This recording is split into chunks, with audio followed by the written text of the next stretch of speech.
মদিনার ইসলাম আমরা স্বাগত জানাই।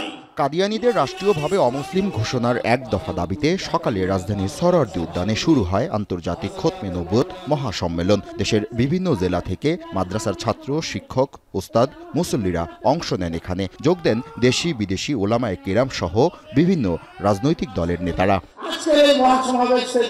দুপুরের মধ্যে ধর্মীয় সমাবেশটির ব্যাপ্তি ছড়ায় মৎস্য ভবন, রমনা, শাহবাগ, ঢাকা বিশ্ববিদ্যালয়ের ক্যাম্পাস পর্যন্ত। আল্লাহু আকবার আর তাকবীরের ধ্বনিতে মুখর হয় ধর্মীয় সম্মেলনটি।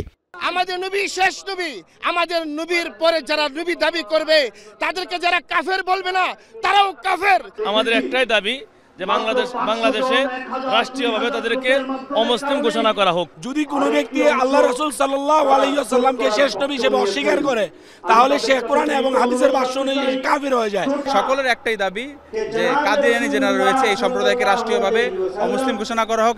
শুধুমাত্র সিটি ব্যাংকে অ্যাকাউন্ট থাকলেই করতে পারবেন গুগল পে। তাই অ্যাকাউন্ট খুলুন আজই।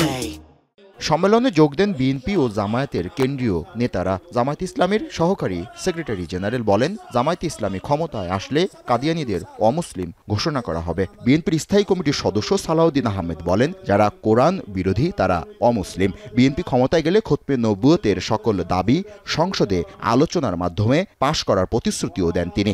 মুহাম্মদুর রাসূলুল্লাহ সাল্লাল্লাহু আলাইহি সাল্লাম নিজে বহু হাদিসে বলেছেন তিনি সর্বশেষ নবী, এর পরে আর কোন নবী আসবে না।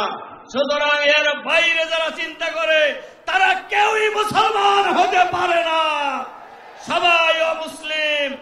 আমরা যদি এই বাংলাদেশে জনগণ যদি আমাদেরকে নির্বাচিত করে, এই বাংলাদেশে আগামী দিনে অমুসলিম কাদিয়ানীরা অমুসলিম ঘোষিত হবে।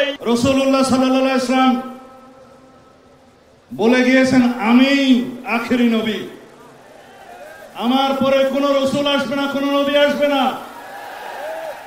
যদি কেউ এর পরে কেউ দাবি করে থাকেন, নিজেকে নবী ঘোষণা করে থাকেন, তাহলে তিনি রাসূলুল্লাহ সাল্লাল্লাহু আলাইহি ওয়াসাল্লামের এই বাণীর মধ্যে নাই।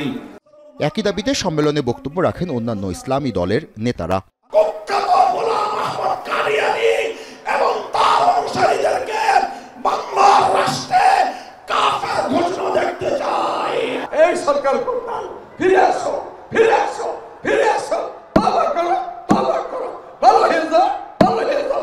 খুব অচিরেই কাদিয়ানীদের বিরুদ্ধে রাষ্ট্রীয় সিদ্ধান্ত আসবে বলেও আশা ব্যক্ত করেন ওলামায়ে কেরাম। সম্মেলনে পাঠ করা হয় 6 দফা ঘোষণাপত্র। কাদিয়ানী কাফের, অমুসলিম, অমুসলিম ঘোষণা করলাম।